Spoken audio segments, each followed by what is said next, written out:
ಅಪ್ಪಾಜಿಯವರ ಒಂದು ಬಾಂಧವ್ಯ ಮತ್ತು ದಾವಣಗೆರೆ ಕ್ಷೇತ್ರಕ್ಕೆ ಅಪ್ಪಾಜಿಯವರು ಕೊಟ್ಟಂತಹ ಕೊಡುಗೆ ಮತ್ತು ಅಪ್ಪಾಜಿಯವ್ರನ್ನ 6 ಬಾರಿ MLA ಒಮ್ಮೆ MP ಮಾಡಿದ್ದೀರ. ಸೊ ಅವರು MLA MP ಆಗಿ ದಾವಣಗೆರೆ ಕ್ಷೇತ್ರಕ್ಕೆ ಸೇವೆ ಮಾಡಿಕೊಡ್ಲಿಕ್ಕೆ ಎಲ್ಲರೂ ಕೈ ಜೋಡಿಸಿದ್ದಾರೆ. ಪ್ರತಿಯೊಂದು ಚುನಾವಣೆ ಇರ್ಬೋದು, ಚುನಾವಣೆ ಅಲ್ಲೇ ಕೂಡ ನಮ್ಮ ಕೋವಿಡ್ ಲಸಿಕೆ ಕಾರ್ಯಕ್ರಮ ನಾವೆಲ್ಲ ನೆನಪಿಸ್ಬೇಕು. ಅಂಥ ಟೈಮ್ನಲ್ಲೂ ನೀವೆಲ್ಲ ಲೀಡರ್ಸು ಒಂದು ಜವಾಬ್ದಾರಿ ವಹಿಸ್ಕೊಂಡು ನಿಂತಿದ್ದು ವಾರ್ಡ್ನಲ್ಲಿರೋ ಎಲ್ಲರನ್ನೂ ಕರೆಸ್ಬಿಟ್ಟು ಲಸಿಕೆ ಕೊಡಿಸೋ ಕಾರ್ಯಕ್ರಮ ಇರ್ಬೋದು. ಆಮೇಲೆ ಯಾರ್ಯಾರಿಗೆ ಎಜುಕೇಷನ್ ಆಯಿತು ಮತ್ತು ಆಸ್ಪತ್ರೆ ಸೇವೆಗಳಲ್ಲಿ ಅಪ್ಪಾಜಿಯವರ ಕಟ್ಟಿದಂತಹ ಸಂಸ್ಥೆಗಳಲ್ಲಿ ಆಸ್ಪತ್ರೆಗಳಲ್ಲಿ ಅವರ ಸೇವೆಯ ಒಂದು ಅವಶ್ಯಕತೆ ಇರುತ್ತೆ. ಕೆಲಸ ಇರ್ಬೋದು ಅಥವಾ ಆಸ್ಪತ್ರೆ, ಎಜುಕೇಷನ್ನು ಮತ್ತು ಇನ್ನು ಇದಲ್ಲದೆ ಕೂಡ ಅನೇಕ ದೇವಸ್ಥಾನಗಳಿಗೆ ಅಪ್ಪಾಜಿಯವ್ರ ಕೊಡುಗೆ ಇದೆ. ಹೌದ್ರ? ಕೇವಲ ಸರ್ಕಾರ ಅಂತ ಅನ್ನೋಂಗಿಲ್ಲ, ಸಮುದಾಯ ಭವನಗಳಿಗೆ ಅಪ್ಪಾಜಿಯವರು ವೈಯಕ್ತಿಕವಾಗಿ ಮತ್ತು ಸರ್ಕಾರದಿಂದ ಬರುವಂತಹ ಗ್ರಾಂಟ್ಸ್ ಕೂಡ ಅಪ್ಪಾಜಿಯವರು ಮಾಡಿಸಿದ್ದಾರೆ. ಈ ಒಂದು ಶ್ರದ್ಧಾಂಜಲಿ ಕಾರ್ಯಕ್ರಮ ಡಿಸೆಂಬರ್ ತಿಂಗಳಲ್ಲೇ ಮುಗಿದಿದೆ. ಆದರೆ ಇದು ಪೆಂಡಿಂಗ್ ಇತ್ತು. ನಮ್ಮ ದಾವಣಗೆರೆ ಉತ್ತರ ವಲಯದಲ್ಲಿರುವಂತಹ ಎಲ್ಲ ಕಾಂಗ್ರೆಸ್ ಬಳಗದವರು ಆಮೇಲೆ ಅಪ್ಪಾಜಿಯವರ ಅಭಿಮಾನಿಗಳಿಗೆ ಅಪ್ಪಾಜಿಯವರ ಒಂದು ನೆನಪಿನ ಕಾಣಿಕೆಯನ್ನು ಕೊಡಬೇಕು, ಮುಟ್ಟಿಸ್ಬೇಕು. ಅಪ್ಪಾಜಿಯವರು ಅವ್ರ ಮನೆಯಲ್ಲೂ ದಿನ ನೀವು ಇಟ್ಕೊಂಡಿರ್ತೀರ ಎಲ್ಲ ಅಪ್ಪಾಜಿ ಫೋಟೋನ, ಆದರೂ ಕೂಡ ಈ ಕಾರ್ಯಕ್ರಮದ ನೆನಪಿನ ಕಾಣಿಕೆ ಶ್ರದ್ಧಾಂಜಲಿ ಕಾರ್ಯಕ್ರಮನ ಎಷ್ಟು ಯಶಸ್ವಿಯಾಗಿ ಎಲ್ಲರೂ ಸೇರ್ಬಿಟ್ಟು ಮಾಡಿದ್ವಿ. ಎಲ್ಲ ಸ್ವಾಮೀಜಿಗಳು ಬಂದಿದ್ರು. ಇಂಥ ಜಾತಿ ಧರ್ಮ ಅನ್ನಂಗಿಲ್ಲ. ಆಮೇಲೆ ಇಡೀ ರಾಜ್ಯದಲ್ಲಿ ಅಪ್ಪಾಜಿಯವರ ಅಭಿಮಾನಿ ಬಳಗದವರು ಅವರು ಕೂಡ ಸೇರಿದ್ರು. ಅಪ್ಪಾಜಿಯವ್ರನ್ನ ಒಂದು ಇನ್ಸ್ಪಿರೇಷನ್ನು, ರೋಲ್ ಮಾಡೆಲ್ ಥರ ನಾವೆಲ್ಲರೂ ನೋಡ್ತೀವಿ. ಅವರು ರಾಜಕೀಯದಲ್ಲಿ ಯಾವ ರೀತಿ ಇದ್ರು ಮತ್ತು ಸಮಾಜ ಸೇವೆಯಲ್ಲಿ ಅಪ್ಪಾಜಿಯವರು ಯಾವ ರೀತಿ ತೊಡಗಿಸ್ಕೊಂಡಿದ್ರು. ಯಾವುದೇ ಒಂದು ಸಣ್ಣ ಜಾತಿ ಇದ್ರೂ ಕೂಡ ನಮ್ಮನ್ನು ಬಿಟ್ಟಿಲ್ಲ ಅಂತ. ನಾನೀಗ ಕಾರ್ಯಕ್ರಮಕ್ಕೆ ಹೋಗ್ತಾ ಇದ್ದೀನಲ್ಲ, ಅಪ್ಪಾಜಿಯವರು ಇಲ್ಲದೆ ಈಗ 4 ತಿಂಗಳಾಗಿದೆ. ಜನವರಿ, ಫೆಬ್ರವರಿ, ಮಾರ್ಚ್, ಏಪ್ರಿಲ್ 4ನೇ ತಿಂಗಳಿದ್ದೇನೆ. ನಿನ್ನೆ ಬೆಳ್ಳೂಡಿನಲ್ಲಿ ವಿಶ್ವಕರ್ಮ ಸಮಾಜದ ಒಂದು ಕಾರ್ಯಕ್ರಮಕ್ಕೆ ಹೋಗಿದೆ. ಅಲ್ಲಿ ಗುರುಗಳು ಕೂಡ ಅಪ್ಪಾಜಿಯವ್ರನ್ನ ನೆನೆಸಿದ್ರು. ಅಪ್ಪಾಜಿಯವರು ಯಾವುದೇ ಒಂದು ಸಣ್ಣ ಸಮಾಜನೂ ಬಿಟ್ಟಿಲ್ಲ. ಅಂತ ಸಣ್ಣ ಸಂಖ್ಯೆ ಇದ್ರೂ ಕೂಡ ನಮ್ಮ ಸಮಾಜಕ್ಕೆ ಒಂದು ಕೊಡುಗೆ ಕೊಟ್ಟಿದ್ದಾರೆ ಅಂತ. ಸೊ ನಾನು ಕೂಡ ದಕ್ಷಿಣ ಕ್ಷೇತ್ರದಲ್ಲಿ ಕ್ಯಾನ್ವಸಿಂಗ್ ಮಾಡುವಾಗ ಪ್ರೆಸ್ನವರೆಲ್ಲ ಕೇಳಿದರು, ಇದು ಫಸ್ಟ್ ಟೈಮ್ ಅಪ್ಪಾಜಿಯವರು ಇಲ್ಲ, ಯಾವ ರೀತಿ ಚುನಾವಣೆ ಅನುಭವ ಇದೆ ನಿಮಗೆ, ಹೇಗೆ ಮಾಡ್ತಾ ಇದ್ದೀರಾ ಚುನಾವಣೆ ಅಂತ ಎಲ್ಲ ರೀತಿಯಲ್ಲಿ ಕೇಳಿದರು. ಸೊ ನಾನು ಹೇಳಿದ್ದು, ಅಲ್ಲಿ ದಕ್ಷಿಣಕ್ಕೆ ಹೋದಾಗ ಎಲ್ಲೂ ಕೂಡ ಅಪ್ಪಾಜಿಯವರು ಇಲ್ಲ ಅಂತ ಅನಿಸ್ತಾ ಇಲ್ಲ ನನಗೆ. ಯಾಕಂದರೆ ಅಪ್ಪಾಜಿಯವರು ಈ ಅಭಿವೃದ್ಧಿ ಕೆಲಸದಲ್ಲಿದ್ದಾರೆ. ಅವ್ರು ಮಾಡಿರುವಂತಹ ಸಿಮೆಂಟ್ ರಸ್ತೆ ಇರ್ಬೋದು, ಕಟ್ಟಿರುವಂತಹ ದೇವಸ್ಥಾನಗಳು, ಸಮುದಾಯ ಭವನಗಳು, ಶಾಲೆಗಳು, ಮಾಡಿರುವಂತಹ ಸಮಾಜ ಸೇವೆ. ಈಗ ಸ್ಟೂಡೆಂಟ್ಸ್ ಎಷ್ಟೋ ಜನಕ್ಕೆ ಜನಕಲ್ಯಾಣ ಟ್ರಸ್ಟಿಂದ ಲೋನ್ ಕೊಟ್ಟಿದ್ದಾರೆ. SSK ಟ್ರಸ್ಟಿಂದ ಎಷ್ಟೋ ಜನಕ್ಕೆ ಫ್ರೀಯಾಗಿ ಡಯಾಲಿಸಿಸ್ ಮಾಡಿಸ್ತಾ ಇದ್ದೀವಿ. ಎಲ್ಲ ಸೇವೆಗಳಲ್ಲಿ ಅವರ ಒಂದು ಕುಟುಂಬದಲ್ಲೂ ಕೂಡ ಅಪ್ಪಾಜಿಯವರು ಜೀವಂತವಾಗಿದ್ದಾರೆ. ಸೊ ಅದೇ ನಾವೆಲ್ಲರೂ ನೆನಪಿಟ್ಕೊಂಡು ಅಪ್ಪಾಜಿಯವ್ರನ್ನ ನಾವು ಮರಿತಾ ಇಲ್ಲ ಯಾರು, ಆದರೆ ಅದನ್ನು ಇನ್ನೂ ಕೂಡ ನಮಗೆ ಒಳ್ಳೆ ಕೆಲಸ ಮಾಡಲಿಕ್ಕೆ ಒಂದು ರೀತಿಯಾದಂತಹ ಸ್ಫೂರ್ತಿ ಕೊಡಲಿ ಅಂತ ಹೇಳಿ ಇವತ್ತು ನೆನಪಿನ ಕಾಣಿಕೆ ನಿಮ್ಮ ಮನೆಯಲ್ಲೂ ಇರಲಿ. ಅಪ್ಪಾಜಿಯವ್ರನ್ನ ನಾವೆಲ್ಲರೂ ದಿನ ಹಿಂಗೆ ನಮ್ಮ ಹಿರಿಯರನ್ನ ನೆನೆಸ್ಕೊಂಡು ನಮ್ಮ ದಿನದ ಕಾರ್ಯಗಳನ್ನು ನಾವು ಆತ್ಮಸಾಕ್ಷಿಯಿಂದ ಮಾಡ್ಕೊಂಡು ಹೋಗ್ತೀವಲ್ಲ.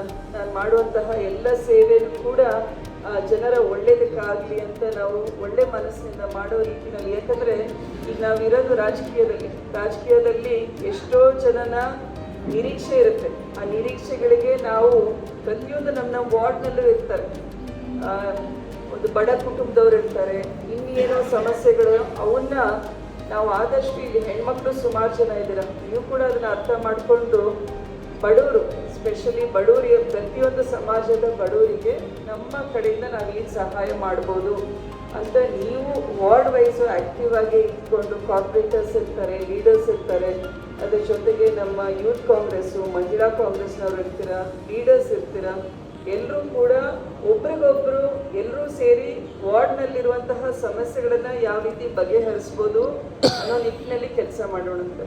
ಆಮೇಲೆ ನಿಮಗೆ ಇಲ್ಲಿ ನಮ್ಮ ಕಡೆಯಿಂದ ಉಸ್ತುವಾರಿ ಸಚಿವರಾಯಿತು, MP ನೀವೇ ಆಯ್ಕೆ ಮಾಡಿದಂತಹ MP ಅವರು, ಆಮೇಲೆ ಈಗ ಸಮರ್ಥ ಶಾಮನೂರ್ ಅವರು ಕಂಟೆಸ್ಟ್ ಮಾಡಿದ್ದಾರೆ. May 4ನೇ ತಾರೀಕು ಅದರದೊಂದು ವಿಜಯೋತ್ಸವವನ್ನು ಆಚರಿಸಬೇಕಾಗಿದೆ. ಸೊ ಜನರ ಟೀಕೆ ಟಿಪ್ಪಣಿ ಒಂದು ಕಡೆ ಇರುತ್ತೆ. ಆ ಟೀಕೆ ಟಿಪ್ಪಣಿಗೆ ನಾವು ಯಾವ ರೀತಿ ಕೆಲಸ ಮಾಡಬೇಕು ಅಂತ ಅದನ್ನು ನಾವು ಯೋಚನೆ ಮಾಡಬೇಕಾಗಿದೆ. ಕೇವಲ ಚುನಾವಣೆ ಸಂದರ್ಭದಲ್ಲಿ ಹೋಗಿ ಜನರ ಮನೆ ಬಾಗಿಲಿಗೆ ಹೋಗೋದು ಅನ್ನೋದಕ್ಕಿಂತ ಇಡೀ ವರ್ಷ ಒಂದ್ಸಲ ಆಯ್ಕೆ ಆದಮೇಲೆ ಯಾವ ರೀತಿ ಕೆಲಸ ಮಾಡ್ತೀವಿ, ಜನರನ್ನು ಅವರ ದಿನನಿತ್ಯದ ಬದುಕನ್ನು ಯಾವ ರೀತಿ ನಾವು ಅವರ ಸಂಕಷ್ಟಗಳಿಗೆ ಸ್ಪಂದಿಸ್ತೀವಿ ಅನ್ನೋದು, ಜೊತೆಗೆ ಅವರ ಸುಖಗಳಿಗೂ. ಈ ಸಮರ್ಥೆ ರೂವಾರಿ ತಗೊಂಡ್ಬಿಟ್ಟಿದ್ದಾರೆ, ಎಲ್ಲ ಕಾರ್ಯಕ್ರಮಗಳಿಗೂ ಕೂಡ ಸಮರ್ಥನೆ ಕರ್ಕೊಂಡು ಹೋಗ್ತಾ ಇದ್ದೀರಾ. ಈಗ ನನಗೆ ಏನು ನೆನಪಾಗ್ತಾ ಇದೆ ಗೊತ್ತಾ, ಅಪ್ಪಾಜಿಯವ್ರು ಯಾವಾಗಲೂ ಮಲ್ಲಿಕಾರ್ಜುನ ಅವ್ರಿಗೆ ಕಾಡೋರು. ಯಾರ ಮಲ್ಲಿಕಾರ್ಜುನ ಅವ್ರ ಹತ್ರ ಹೋದ್ರೆ ಅಲ್ಲೇ ಹೋಗಪ್ಪ, ನನ್ನ ಹತ್ರ ಯಾಕೆ ಬರ್ತೀಯ ಅಂತ. ಅದಾ ಅಂದ್ರೆ ನನ್ನ ಹತ್ರ ಬಾ ಅಂತ ಹೇಳ್ದಂಗೆ ಅದು. ಈಗ ಸಮರ್ಥ ಕಡೆಗೆ ಎಲ್ಲರೂ ಹೋಗ್ತಾ ಇದ್ದೀರಾ. ಈಗ ನಾವಿಬ್ರು ದಂಪತಿಗಳು ಹೇಳ್ಬೇಕು, ಬರೀ ಅವ್ರ ಹತ್ರ ಹೋಗ್ತಿರಲ್ಲ, ನಮ್ಮ ಹತ್ರನೂ ಬರ್ರಿ ಸ್ವಲ್ಪ ಜನ ಅಂತ. ಅಂದ್ರೆ ಮೂವರು ಕೂಡ ಕುಟುಂಬದವರು ನಿಮ್ಮ ಸೇವೆ ಮಾಡ್ಲಿಕ್ಕೆ ಬದ್ಧರಾಗಿದ್ದೀವಿ. ಆದ್ರಿಂದ ಮೂವರಲ್ಲಿ ಎಲ್ಲಾದ್ರೂ ಕೂಡ ನಿಮ್ಮ ಒಂದು ಸಮಸ್ಯೆಗೆ ಸ್ಪಂದಿಸಕ್ಕೆ ನಮಗೆ ಅವಕಾಶ ಮಾಡಿಕೊಂಡು, ಎಲೆಕ್ಷನ್ ಟೈಮ್ ಡ್ಯೂಟಿ ಬೇಡ, ಇಡೀ ವರ್ಷ ಮಾಡಿಕೊಂಡು ಜನ ಯಾಕೆ ಸ್ಪಂದಿಸ್ತಾ ಇಲ್ಲ. ಈಗ 5 ವರ್ಷ ಕೆಲಸ ಮಾಡಿದ ಮೇಲೆ ಹಸ್ತದ ಚಿಹ್ನೆನೇ ಕಾಣಲ್ಲ ಅವ್ರಿಗೆ, ಬಟನ್ ಒತ್ತಕ್ಕೆ. ಅದು ಯಾಕೆ ಅಂತ ಕೇಳಬೇಕಾಗಿದೆ. ಅಷ್ಟೆಲ್ಲ ಕೆಲಸ ಮಾಡಿಸ್ಕೊಂಡಿರ್ತಾರೆ, ಸಮಾಜದ ಮಾಡಿಸ್ಕೊಂಡಿರ್ತಾರೆ, ವೈಯಕ್ತಿಕವಾಗಿರುತ್ತೆ, ಕೆಲ್ಸಗಳಾಗಿರ್ತವೆ, ಆಸ್ಪತ್ರೆಗಳಾಗಿರ್ತವೆ. ಅದು ವೋಟ್ ಮಾಡುವಾಗ ಬೇರೆ ಯಾವುದೋ ಕಾಣಿಸುತ್ತೆ ಅವ್ರಿಗೆ, ಹೂ ಕಾಣಿಸುತ್ತೆ ಅಥವಾ ಇನ್ಯಾರೋ ಕಾಣಿಸ್ತಾರೆ. ಸೊ ಅದೇನು ಕಾಣಿಸ್ಬೇಕು, ಯಾವ ಕೈ ನಿನಗೆ ಸಹಾಯ ಮಾಡುತ್ತೆ ಅದನ್ನ ಎಲ್ಲರೂ ನೆನೆಸ್ತೀವಿ. ನಮ್ಮ ಸಂಪ್ರದಾಯದಲ್ಲೇ ಇದೆ, ಯಾರು ನಿಮ್ಮ ಕಷ್ಟ ಸುಖದಲ್ಲಿ ಭಾಗಿಯಾಗಿರ್ತಾರೆ ಅವ್ರನ್ನ ಎಂದೂ ಮರಿಬೇಡ್ದು ಅಂತ. ಸೊ ಆ ರೀತಿ ಜನರ ಒಂದು ಮನಸ್ಸಿನಲ್ಲಿ ನಾವು ಸ್ಥಾನ ಮಾಡಬೇಕಾಗಿದೆ ಇವತ್ತಿನ ದಿನ. ಸೊ ಅದನ್ನ ಮಾಡ್ತೀವಿ ಅಂತ ನೀವೆಲ್ಲರಿಗೂ ಧನ್ಯವಾದಗಳನ್ನ ಹೇಳಲಿಕ್ಕೋಸ್ಕರ ಇವತ್ತು ಕರೆದಿದ್ದು. ನನಗೂ ಕೂಡ ತಡ ಆಯಿತು, ಯಾಕಂದರೆ ನಮ್ಮ ಜಿಲ್ಲೆನೇ ಒಂದು ಕೀರ್ತಿ ತೊಗೊಂಡ್ಬಂದಿದ್ದಾರೆ. ಭಾರತ್ ಅಂತ ಒಬ್ಬ ಸ್ಟೂಡೆಂಟು 625ಕ್ಕೆ 625 ಅಂಕ ತೊಗೊಂಡಿದ್ದಾರೆ, ಚನ್ನಗಿರಿ ಕ್ಷೇತ್ರದ ಸ್ಟೂಡೆಂಟು. ಸೊ ಅವ್ರನ್ನ ಹೋಗಿ ಭೇಟಿ ಮಾಡಿ ಸನ್ಮಾನ ಮಾಡಿದ್ವಿ. ಜೊತೆಗೆ ಇನ್ನು 3 ಜನ ವಿದ್ಯಾರ್ಥಿಯರಿದ್ರು, ಎಲ್ಲ 620 ಮೇಲೆ ಅಂಕ ತೆಗೆದಿರೋರು. ಅದರಲ್ಲಿ ಒಬ್ಬಳು ಗವರ್ಮೆಂಟ್ ಸ್ಕೂಲ್ ಸ್ಟೂಡೆಂಟ್ ಇದ್ದಾಳೆ. ಸೊ ಹಾಗಾಗಿ ಆ ಮಕ್ಕಳು ಆಮೇಲೆ ಅವ್ರ ಪೋಷಕರು ಎಲ್ಲರನ್ನೂ ಕೂಡ ಮಾತಾಡಿಸಿ ಭಾಳ ಚೆನ್ನಾಗಿ ಅನ್ನಿಸ್ತು. ಯಾವ ರೀತಿ ನಮ್ಮ ಟೀಚರ್ಸು ಆಮೇಲೆ ಸ್ಪೆಷಲಿ ಎಜುಕೇಷನ್ ಡಿಪಾರ್ಟ್ಮೆಂಟ್ನವರು ಈ ಬಾರಿ ಸುಮಾರು ಸೆಪ್ಟೆಂಬರ್ ತಿಂಗಳಿಂದನೇ ಅವರನ್ನ ಬೆನ್ನಹತ್ತಿ ಒಂದು ಗ್ರೂಪ್ನ ಯಾರು 600 ಅಂಕಿಗಿಂತ ಜಾಸ್ತಿ ತೆಗೆದಿದಾರಲ್ಲ ಅವರನ್ನೆಲ್ಲ ಸೇರಿಸ್ಬಿಟ್ಟು ಸ್ಪೆಷಲ್ ಟ್ರೈನಿಂಗ್ ಎಲ್ಲ ಮಾಡಿ ಈ ಸಲ ಒಳ್ಳೆ ರಿಸಲ್ಟ್ ಬಂದಿದೆ. ಇದೇ ರೀತಿ ಇನ್ನೂ ಹೆಚ್ಚಿನ ರ್ಯಾಂಕ್ಸ್ ತೆಗೀರಿ ನಮ್ಮ ಮಕ್ಕಳು ಬರೋದ್ರಲ್ಲಿ. ಇದು ಒಂದ್ಸಲ ರೆಕಾರ್ಡ್ ಸೆಟ್ ಮಾಡಿದರೆ ಇದೇ ರೀತಿ ಕಂಟಿನ್ಯೂ ಆಗಲಿ ಅಂತ ಹೇಳಿ ಅವ್ರಿಗೂ ಕೂಡ ವಿಶಸ್ ಹೇಳಿ ಬಂದಿದ್ದೀವಿ. ನಿಮಗೂ ಕೂಡ ಕ್ಷಮೆಯಾಚನೆ ಮಾಡಿ ನಾನು ಮಾತು ಮುಗಿಸ್ತೇನೆ.